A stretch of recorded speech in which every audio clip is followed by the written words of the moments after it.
Pela pesquisa De Volta ao País do Futuro, Projeções, Crise Europeia e a Nova Classe Média, o Brasil é tetracampeão mundial da felicidade. Como é que é possível medir felicidade com estudo econômico? Quer dizer, na verdade, o Brasil é tetracampeão de felicidade futura.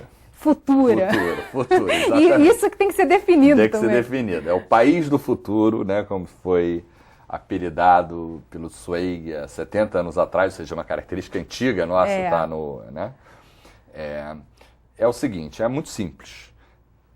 Pergunta para a pessoa, dá uma nota de 0 a 10 para sua satisfação com a vida. É subjetivo, mas você faz isso em 158 países. Então, mesma pergunta. E tem uma pergunta que é, dá uma nota de 0 a 10 para a sua felicidade, satisfação com a vida daqui a 5 anos.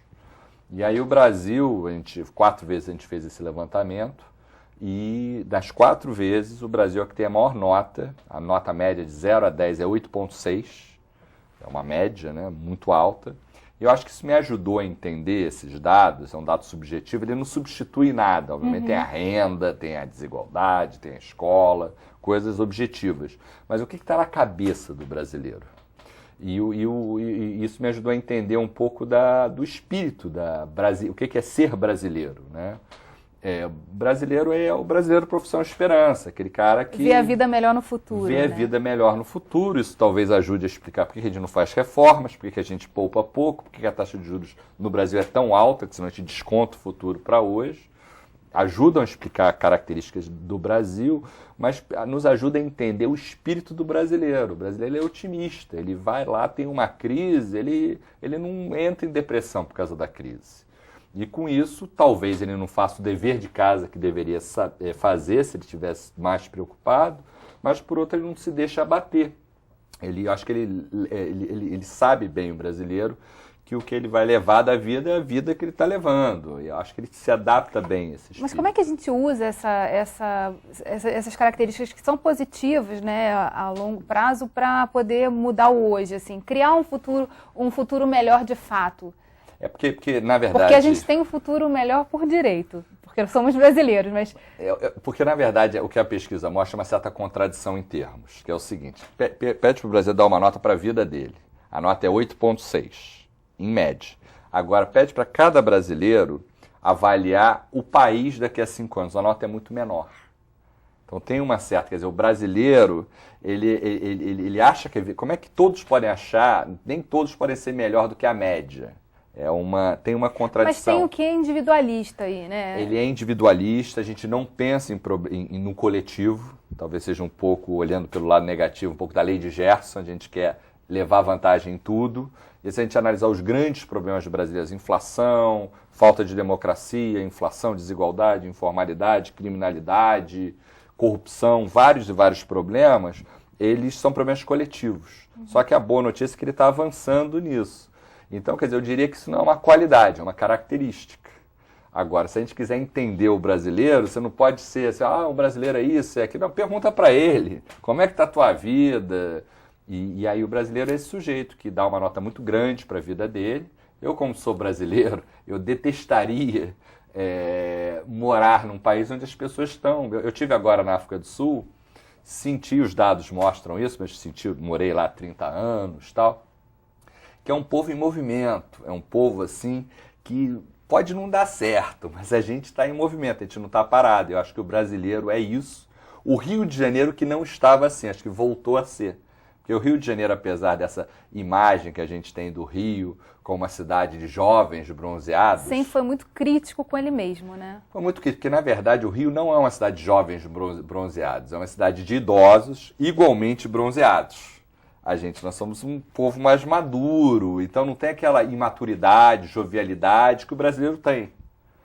Só que agora a gente está se renovando. E ex-capital, né? Quer dizer, que já viveu a pujança. E esse esvaziamento foi muito ruim. Saudosismo, ficar olhando há 50 anos atrás, isso é coisa de idosos. Assim, não é? O jovem ele olha para frente. E eu acho que tanto o Estado como o município do Rio de Janeiro e a região metropolitana, que é um pouco, né, no meio dos dois, eu acho que eles estão integrados, esses 3 rios estão confluindo para as mesmas direções, integrados com o governo federal, isso é uma coisa nova no contexto. Então acho que tem um movimento bastante assim de renovação, projetos para o futuro. E um dado interessante nessa questão do futuro, que é a mulher é mais feliz que o homem, né? Dentro do... Na verdade, no mundo, né? No mundo. E no Brasil especialmente. Por que isso? Tem Talvez alguma explicação? Você possa me explicar, fazer a pergunta para você. Mulher tem filho, é por isso.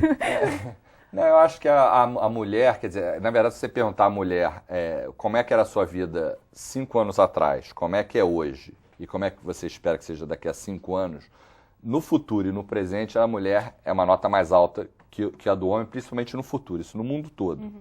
No passado, não, que mostra talvez essa emancipação. A mulher é o ser do futuro, né? Tá, educação, está fazendo as conquistas, etc. Acho que tem esse lado também, diferente do homem, mais altruísta, porque cuida dos filhos, etc. Mas a mulher brasileira, ela tem a maior, quer dizer, o brasileiro tem a maior felicidade futura, a mulher brasileira também e o homem brasileiro também, nas suas categorias, tá? Uhum. Só que a diferença de mulheres para homens é a maior do mundo, é aqui. As mulheres aqui podem falar, eu sou muito mais feliz do que você, meu esposo, meu namorado, etc. É uma característica. Acho que a gente deve, daqui a pouco, pleitear ações afirmativas. Para poder ter acesso a essa felicidade. Essa equiparação, né? E o que a pesquisa mostra, os meus colegas não vão gostar muito disso, é que as mulheres solteiras são mais felizes que as casadas. Mas, por outro lado, as descasadas... As casadas são mais felizes que as descasadas, ou seja, uma vez que você casou, não tem muito jeito. Resolveu, vai lá. Já está decidido. Né? Puxando a sardinha agora para o Fórum de Desenvolvimento do Estado, qual a perspectiva para o futuro, a partir dessa questão da nova classe média e de todos esses temas que a gente discutiu no programa até agora? O brasileiro, a gente não pensa no coletivo, acho que no Rio de Janeiro menos ainda. Acho que o Rio de Janeiro, o espaço público... Apesar de ter sido a capital, como você falou, da República, a gente não tem a noção, o público acaba sendo privatizado de alguma forma. A gente não tem o âmbito, por essa questão de desalinhamento com o governo federal, o prefeito, o governador que queria ser presidente, essa briga política, que é legítima, mas tem suas consequências. Eu acho que, de alguma forma, esses problemas são mais sérios no Rio de Janeiro. De informalidade, aqui é muito séria, tem uma desorganização maior, essa coletividade, problema de criminalidade, etc. A boa notícia é que o Rio está atacando esses problemas e eu acho que a sociedade está começando, integração dos 3 níveis de governo, setor privado, tem uma série de movimentos lá, o Rio Como Vamos, o Fórum... Então, acho que existem novos instrumentos. Eu não comemoro antes da hora. Tá? Eu vi, assim, por exemplo, a Rio 92, acompanhei, participei do sucesso, mas vi lá o programa de despoluição da Baía de Guanabara que simplesmente não aconteceu. Pelo menos em termos dos domicílios, tá? Tínhamos mobilização, tínhamos recurso. Então, acho que a gente também tem que tomar cuidado com esse espírito otimista demais. Otimista demais. Eu acho que o Rio, a gente estava pouco otimista nas nossas vidas. A gente está bastante otimista, nos abrasileiramos nesse sentido, ficamos mais jovens, que o jovem é que é otimista em relação ao futuro, e acho que a gente também está ficando mais com um espírito mais coletivo. Mas tem que aproveitar um pouco dessa senioridade aí, crítica que faz Claro. parte do Rio de Janeiro para pensar como tornar isso sustentável, né? Sem dúvida, usar a experiência, né, a vantagem da experiência e a vantagem do espírito jovem, de empreender novas iniciativas. Mas eu sinto um movimento bastante renovador, sou até bastante positivo, assim, tenho muita preocupação. Pô, eu quero que meu filho more aqui no estado, na cidade. Quero isso, assim, talvez uma das coisas mais importantes para mim. E hoje em dia eu vejo que é possível, assim, eu acho que é uma coisa que ele pode fazer uma opção, acho que a gente está conseguindo construir isso. Tem muito trabalho pela frente, mas eu acho que hoje em dia a gente tem tantos instrumentos, esses fóruns, internet, que você permite interligar essas discussões muito mais, tem metas sociais, acompanhamento, transparência. Mas tem que participar, né? Tem que participar, tem que querer, Não basta, né, existir pro forma, né, essas coisas, mas eu acho que tem um caminho aí, a gente tem que chegar lá, né? Obrigada, Marcelo. Obrigada a você que ficou com a gente até agora. Infelizmente, o programa chegou ao fim. O Rio em Foco é o programa do Fórum Permanente de Desenvolvimento Estratégico do Estado. Para acompanhar os nossos debates, acesse a nossa página na internet ou as nossas redes sociais. Você também pode assistir esse programa no site www.rioinfoco.rj.gov.br e pelo www.tvalerj.tv. TV Alerj, o canal do povo fluminense. Até a próxima.